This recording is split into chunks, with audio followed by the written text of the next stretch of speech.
He has more than 30 years of management and technical experience in wastewater area. Today, he's going to share his insightful knowledge on experimental impact by human activities. Let's welcome Mr. Jason. What an honor to have this opportunity to present my special area, the water.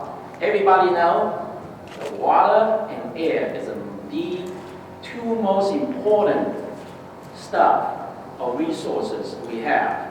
Without those two things, we won't be here. Human being, humankind won't be here. And I'm going to present environmental impact by human activity. We will continue Dr. Huang's conversation about global warming. That's the first one. Look at Dr. Huang just presented. Everybody talks about right now, global warming, global warming. Is that really important? We go up 1 degree Celsius in the last 100 years. Look at next slide. Look at last 10,000 years. Let's look at it. We have certain, if you look at the red, it's warm, the blue is cold. And I look at this, what's this time? 4,000 years ago? During this warm weather, it's a Shah dynasty. And this is Xizhou dynasty, this is Tang dynasty, this is Han dynasty, and this is Qing dynasty. If you see the good time in China, it's always on the warm weather. The cold weather, we will suffer. We don't have enough food in China. So is the global warming, is it really that bad? Think about it. Next time. This is a CO2 emission. The red line is a fossil fuel, human consumption. In almost 1800, there's not much fossil fuel. But in the last 100 years, we started using fossil fuel a lot. And look at this. The black is the CO2 emission, almost in parallel. And if you combine those lines, this is our human population. It's almost identical. What's that mean? More people, you use more energy, more CO2 emission. CO2, look at this, is in the last 400,000 years in our Earth. It's always in between 200 and 300 ppm range. In the last 100 years, go up to 380 ppm. You know what's that mean, 380? It's the last time we have a 380 ppm is the 12 million years ago, before human species in the earth, on the earth. The ocean, because the CO2, I will explain next, because the CO2 increased, the ocean has a lot of acid in there. And the CO2 in the atmosphere, they dissolve in the water very easy and form carbonic acid. That's why the acid affects the ocean. How's that affect? Before, when CO2 280 ppm, pH in the ocean, the water, is 8.17.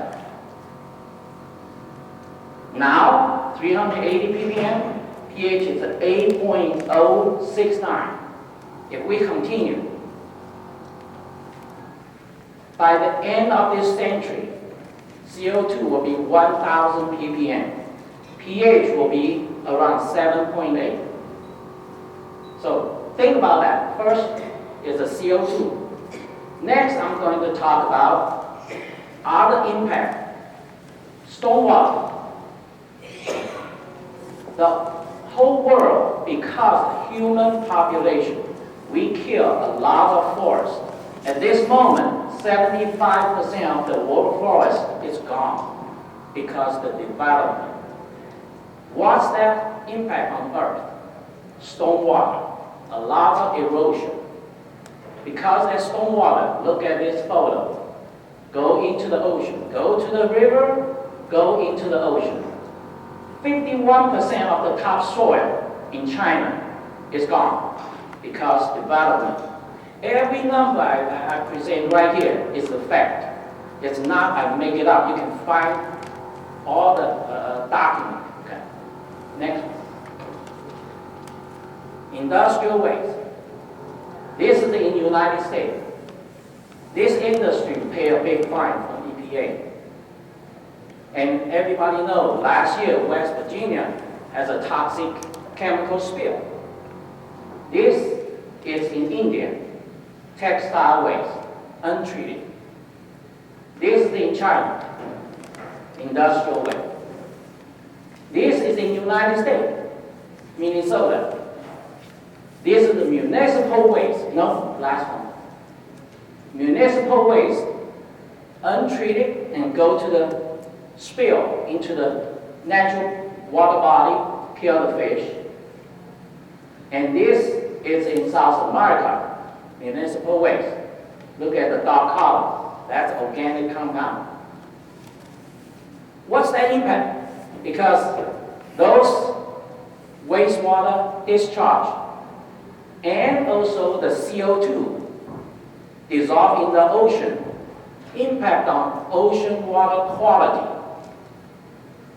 Coral, I'm going to show you 3 symptoms at this moment happen on the earth. The first is coral.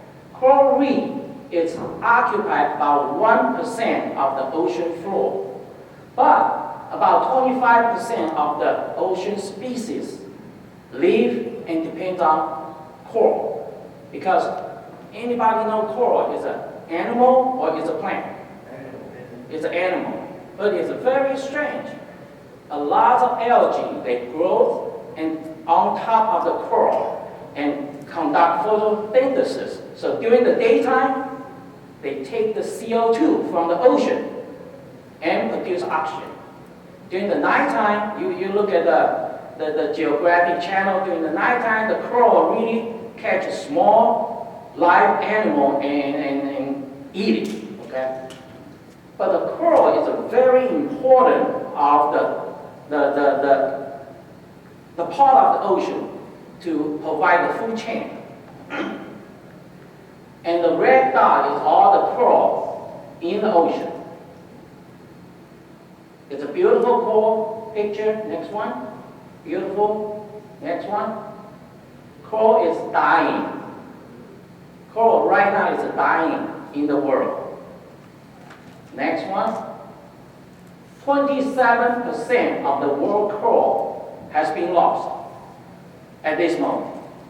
And we continue this trend. 60% of the world coral will be destroyed within the next 30 years. And 90% or more coral will disappear by the end of this century if we continue this trend. Next symptom is the algae. The algae, because I just present a lot of nutrient discharge into the ocean, into the river, and flow to the ocean. And those nutrients doesn't mean, if you go to the ocean, doesn't mean it's from the United States or from China or from Africa, but it's go to the ocean. And because the rich nutrient, the algae growing. Algae is not a bad thing. It's not a bad thing, but if uncontrollable algae, that's a bad thing. That's another photo. The algae growing. What's the problem? We call marine dead zone. Marine dead zone, how that happen? When nutrients go into the ocean or the river, they start to produce algae. Algae growth is very rapid. And once they start to grow, after they grow, they will die. They will settle to the bottom of the ocean floor and start to decompose. When they decompose, they take the oxygen. They have to have oxygen to decompose. So once they suck the oxygen out of the ocean, when oxygen is gone, we call that the dead zone. Okay. Look at this next slide. The dead zone in the ocean almost double every 10 years. Right now, we have 500 dead zones in the ocean right now. The biggest, one of the big dead zones is near us, right outside Mississippi River, right outside New Orleans. And this dead zone is a 5,000 square mile big. It's the size of Connecticut. Third thing, which we saw, I bet some people already saw this, the jellyfish. The big jellyfish in China Sea. Okay, we saw that. Jellyfish is booming. It's another symptom. Jellyfish has lived on the earth for 500 million years or even 700 million years, way before human being. Because the rising temperature, because overfishing, they lost the predator. Nobody can, we lost a lot of overfishing, and ocean water quality change, and also pollution. That caused jellyfish overpopulate, and especially we saw a lot of large, extremely large jellyfish because of pollution. What can we do? Artificial reef. This is in Australia. People already put artificial reef into the ocean to hope they will grow more algae, and the fish need this net to grow. Second thing, the stormwater, and the wastewater, how can we control that? Wetland. Wetland can polishing the water quality before discharge into the river or before the ocean. And Gwinnett County right now, we are ready to spend $15–20 million to build a beaver ruin wetland. It's off the beaver ruin, and we will turn that into the park. Okay, people can go there to have environmental education, can have a relax, and also can control the water quality. So that's what every industry needs to start thinking about that. That's in Shanghai, this is in Hong Kong. It's wetland started, human beings started build man-made wetland around the world. About jellyfish, I don't have a solution. Eat more. They love Chinese, okay? Our Chinese people need to eat more jellyfish. What else can we do? I think 4 different categories. Let's try to answer your question. We need to reduce CO2 emission. Okay. Second one, we need to turn waste into resources. Third one, we need to support the research. Fourth one, raising awareness. About CO2, we need more trees. Second one, answer your question, is public transportation. We, especially in Gwinnett County, Cobb County, people don't want to model. That's the wrong thing. We need subway, we need public transportation, we need to reduce the people, we need to carpool, we need to consume the gasoline. The more you consume gasoline, what they're going to end up? CO2. You burn organic, you generate CO2, unpreventable. Only one thing can reduce CO2, it's the trees, doing photosynthesis. Or the algae in the ocean, anything green. That's why we say we want the green. Okay. And we need the tighter emission standard, which we're going to talk about, the regulation. We need to produce more green electricity, which Georgia Power may talk about it. And we need everybody, what you can do, Carly just asked. You need to have a house that's more efficient. You need to reduce water consumption. You need to reduce the resources you use. Okay? Turn waste into resources. The biosolid from the wastewater side, on our side, I got this fertilizer right there, which is produced by the wastewater, municipal wastewater in Gwinnett County. What we produce, when we use that to produce the fertilizer, we are selling $400 a ton right now. We signed with the company 10 years contract that guarantee the price. Those kind of things is green, is a payback time is less than 15 years. Is that good to do? Yes. City of Atlanta learning, City of Atlanta is doing, and Chicago is doing. So those kind of things happening around the world. Second thing is we took a lot of, I present to a bunch of people, the digoyo, the waste oil. The waste oil, we collect money, and then we put into the digester, produce the methane gas, and we use methane gas to produce the power. So that is what I'm talking about. Turn the waste into the resources. The funding environmental research. We talk about CO2 in the ocean. NASA already doing the research called ocean algae farming, which is take the CO2 from the ocean and produce algae, and take the algae to produce the energy, you know. So those that's what I'm talking, need the support from everybody for more research, the more we can continue, just like Dr. Huang. We cannot stop the human production. We cannot stop reused energy. But we have to learn how to overcome those kind of things. The raising awareness. I took these two photos last Sunday in Atlanta. You look at this. This is one of the dim sum Chinese restaurant. They wash the dim sum car outside on the street behind the building. They flow that all the waste into the stormwater drain. Where'd that go? Go to the river. Is that right thing? This is the waste, the oil. Look at the ground. It's a dark. Stormwater will carry that away. So those small things, everybody count. Everybody count. Just look at around you. If you aware that, you can do little thing count. Okay. Conclusion.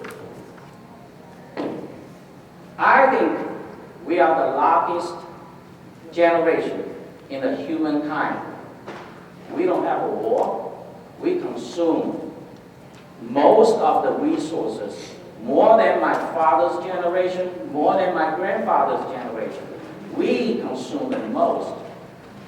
And it's our duty to keep the human species continue. So at the least, I think we shall maintain not getting any worse what we consume.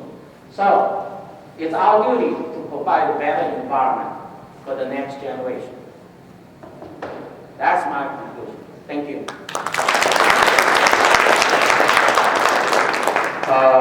My strategy for this symposium is to ask Dr. Alex Huang and Jesse Lam to scare you. Are they scare you? So now you are willing to listen to regulations, because when you feel about the threat, then you will listen what people try to regulate the environment issues. So next speaker, we are honored to have the speaker from Charlotte, North Carolina, Mr. Eric Wu. Eric is a senior consultant with over 25 years of experience for environment, health, and safety related to the risk assessment.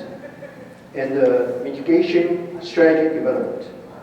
He has achieved EHS for numerous clients. His presentation is Global Environmental Health and Safety Regulatory Update and the Trends. Let's welcome Mr. Eric.